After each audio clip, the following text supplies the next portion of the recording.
guys, good morning. It's another day again. At 8 hours na naman tayong magtatrabaho ngayong araw na to. At bago ako magtrabaho, syempre, gusto ko munang mag-share ng mga kung anek-anek lamang sa ating buhay. Yes, yun. Gusto ko lang i-share na excited ako. Natapos na din yung interview ng anak ko kahapon. Hopefully, matanggap siya. Mukhang may good news, pero we'll see pa rin pagdating ng araw na yun. Yes. Pagdating ng in a few days daw, ay magpapadala sila ng email sa kanya, ng result kung natanggap ba siya or hindi. Yes. So, I'm excited for him. Yes. Dahil sa wakas sana nga makapagtrabaho na siya at para naman makakuha na siya ng watch hours niya at para na rin makagraduate siya. Well, yeah. Kagraduate ba muna siya or kukuha muna siya nung board exam? I think kukuha muna siya ng board exam. I think. I don't know. I don't know how that works. Basta. So, yun. Intayin namin ang pagdating ng ilang araw bago malaman ang result. Yes, ang dami niyang ilan lang naman pinagdaanan niyang interview, parang 2 pa lang. Yes, 2 last time, tapos ngayon isa, so pangatlo ito. Tapos may isa pang interview na tatawag sa kanya. Yes, mga 4. Ang dami ko ng gray hair, grabe. Tumatanda na talaga ako. 40 na ako yes. Kaya yun, nagsusulputan na yung mga ayaw kong mga highlighter dito. Pwede na rin pang highlight, 'di ba? Yung pinakang highlight ko. Hayaan ko na lang pumuti ang buhok ko. Yan, ganyan. Okay, ano pang gagawin natin? Wala, maghihintay lang ako ng oras dahil ang tawag dito, maaga na naman ako ngayon. 9:15 pa ang pasok ko, 8:40 pa lang ngayon. Yes. Day off ko bukas, 2 days. Anong gagawin ko sa day off ko? Pupunta ako ng grocery store mamaya, bibili ako ng manok at magluluto ako ng sisig na manok. Yes, tapos, ano pang gagawin ko? Wala. Sa the end of the month siguro, pupunta ako ng Ross or Burlington. Kasi dun mura yung mga damit Mamimili ako ng mga bagong pantalon dahil itong pantalon ko parang gusto nang bumigay or gusto nang mamaalam. So, pumunta ako doon. Mura doon. Gusto ko sanang bumili din sa Shein. Mura din sa Shein pagdating sa mga pantalon. Kaya lang hindi pa ako sure. Kasi gusto ko na i-fit ko yung mga pantalon. Pagdating kasi sa pantalon, medyo choosy yung aking hita. Sabay ganun, choosy. Kasi minsan, hindi siya stretchable o kaya yung bewang niya. Basta, hindi ko gusto. Kaya mas maganda nasusukat ko. Pagdating naman sa ibang mga damit, okay naman. Walang problema sa Shein ako namimili. Yes, yung kagaya ng mga pang-itaas, mga long sleeve, ganyan. Binibili ko siya sa Shein, yes. Pero pagdating sa pantalon, hindi ko pa natatry. Yun. Sa susunod siguro itatry ko. Pero, wag muna ngayon. Yun. Ano pa ang ating gagawin? Good morning! Dito na naman tayo sa another day of my life. Yes, 7 hours akong magtatrabaho ngayon at ang ating pagkukwentuhan ay kung ano-ano lang. Ito, ang ating pagkukwentuhan. Nung unang dating ko dito sa Amerika, sabi ko, alam mo yun, ang dami kong pag-aalala dahil ang dami kong mga bagay na hindi ina-expect sa buhay ko nung dumating ako dito sa Amerika. Ang expected ko, akala ko noon is yung parang hindi ako mag-aaral mag-drive. Okay lang kahit hindi ako mag-aaral mag-drive dahil, dahil nandiyan naman siya, magdadrive para sa akin or mayroon namang magdadrive para sa akin. Yun ang expected ko.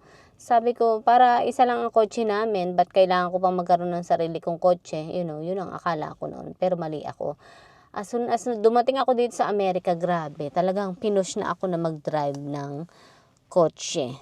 Talagang, biruin mo, bike nga wala ako noon sa Pilipinas, tapos magdadrive pa ako pagdating ko dito sa Amerika. So, parang yung pressure na naramdaman ko noon is sobra yung pressure. Pero talagang halos umiyak-iyak ako noon. Hindi dahil sa na-homesick ako dito, dahil na-pressure ako na kailangan ko mag-aral mag-drive. Hindi wala akong alam pagdating sa kotse. Yung shift sticks daw, ganyan, hindi ko alam yun. Sabi ko, ano yun gagawin? So, doon ako kinakabahan. Doon niya ako tinuruan sa shift sticks nga, doon sa manual. Hindi ako magkaigi. Dahil parang nalilito ako, masyadong marami para sa akin yung gagawin ng manual. Kaya sabi ko, hindi ako matututo dyan. Ayun, kaya inaral ko sa automatic. Halos umiyak ako dahil sabi ko sa inyo yung kwento ko ng pagkuha ng driver's license. Grabe. Nakailang retake ako. 1, 2. Parang pangalawa. Nakadalawang bagsak ako. Pangatlo is pumasa na ako. Grabe. Sa written test naman, nakailang retake din ako. 2 din yata. Pangatlo pumasa na din ako. Grabe. Yun. Tapos, yun nga nagdadrive ako, dahil nga bumagsak ako, iyak ako ng iyak. Dahil sabi ko, hindi na ako matututong mag-drive. Kahit kailan hindi ako matututong mag-drive. Hindi para sa akin na Amerika, uwi na lang ako. Sabi ko ganyan. Sabi ko noon, hindi ito para sa akin. Masanay ako sa tricycle, sa jeep. Yung sasakay ka na lang ng tricycle, ng jeep, ng bus. Sabi ko ganyan. Ng ano pa. Masanay ako doon magko-commute, mas madali yun para sa akin. Dito sa Amerika, hindi ito yung para sa akin. Sabi ko ganyan, nag-iiyak akong ganyan. Tapos sabi niya, oh sige, umuwi ka na. Sabi niya ganun. Grabe no, walang, walang support, walang moral support. Talagang diretso, ganun yung na-experience ko. Grabe, yun yung first year at couple months or few months ko dito sa Amerika noon. Ano, sige, kung yan ang gusto mo, umuwi ka na. Doon ka na lang sa Pilipinas. Sabi niya ganun. Hindi ko alam kung dahil panakot lang din niya sa akin yun or dahil pinapalakas lang niya yung loob ko. Sabi niya, bibili na ba ako ng plane ticket? Sabi niya ganun. Sabi ko naman, sige, bili ka na ng plane ticket. Sabi ko ganyan, uwi na ako. Tapos, hindi naman bumili ng plane ticket. Tapos yun, hanggang sa sabi niya, itong sinasabi ko sa iyo, paano ka matututo dito? Okay. Tapos hanggang sa naging mahinahon yung pagsasalita niya. Sabi niya, ipinupush kitang matuto dahil para sa'yo din ito, hindi lang para sa akin. Dahil yung trabaho ko, parati akong nawawala, parati akong umaalis, parati akong pumupunta ng iba't ibang lugar, parati akong pupunta sa trabaho, minsan mawawala ako ng ilang buwan. Paano ka? Sino magdadrive para sa'yo? Okay? Sinong maaasahan mo? Parati kang manghihingi ng tulong sa ibang tao, parati kang makikisuyo na ipag-drive ka papunta sa grocery store. Pwede ka naman na wag nang lumabas talaga ng bahay habang wala ako, bibili kita ng lahat ng pagkain na kailangan mo, pero paano ka matututo nun? Sabi niya ganun. Halimbawa, mawala ako ng 6 months or 1 taon, hindi ka lalabas ng bahay. Pag 6 months or 1 year na, hindi ka nalalabas ng bahay, doon ka na lang talaga sa bahay. Paano yung bata? Yung anak ko nga daw. Pagkapasok na siya sa school at hindi siya na-pick up ng bus, paano mo siya ihahatid sa school bus? Sabi niya ganun. Pag nagkasakit ang anak mo, paano mo siya dadalhin sa ospital, sa clinic, para ipa-check up? Or kung kailangan dalhin siya sa ospital, paano? Sige nga. Or kung ikaw magkasakit at wala ako dito, sabi niya ganun. Paano ka? Grabe yung anxiety level. Yun yung, pareho kami may anxieties and tama naman yung kanyang sinabi. Sabi niya, sige, paano ka? Sabihin mo nga sa akin. Paano ka kapag ikaw ang nagkasakit halimbawa, hindi lang yung anak mo? Paano ka? Paano mo dadalhin yung sarili mo sa ospital? Sabi ko, may 911 naman. Tatawag na lang ako ng 911. Sabi niya, sige. Mahal ang bayad ng 911. Sabi niya ganoon. Sagot naman ng insurance natin, pero mahal pa rin. Parati kang tatawag ng 911. Sige nga. Sabi ko, oo nga no. Tama. Hindi lang ito para sa akin, sabi niya ganun. Para sa iyo din ito mostly. Kasi nga sabi ko sa iyo, pawala-wala ako ng trabaho. Pawala-wala ako dito sa bahay. Paalis-alis ako. Totoo talaga. Kasi nung unang dating ko dito sa Amerika, grabe, umalis na agad siya.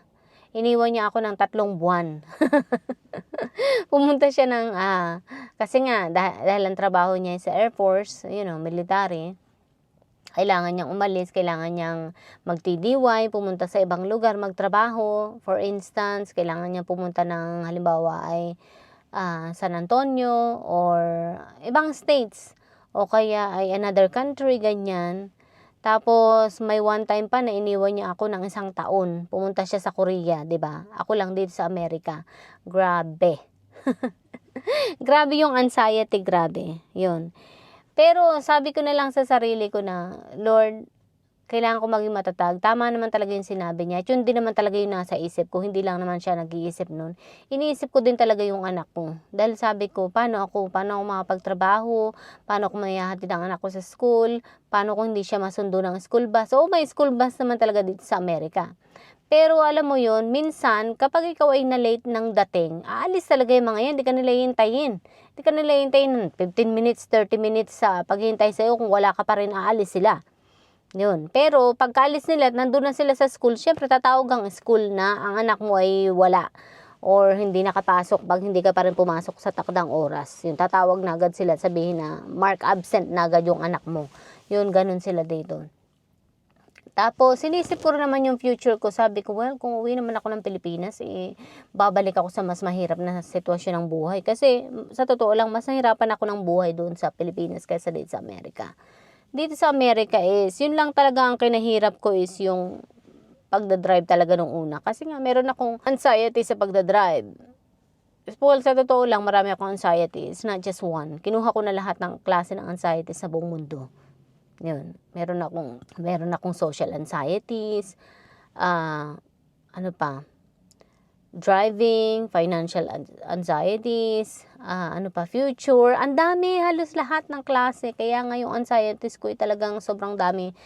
Kaya parang sa sobrang laki ng mundo, ang liit ko is para akong sasabog minsan. Yun, ganun. Pero nakaya ko namang i-handle. Yan, okay na ako ngayon, kumbaga. Paminsan-minsan mga atake pa rin, pero nakaya ko naman. Maganda rin naman yung may anxieties ka kasi nga nakakatulong sa iyo. Lalo na pag na-discover mo kung paano ito i-handle. Napakagandang advantages na meron kang anxieties. Yes.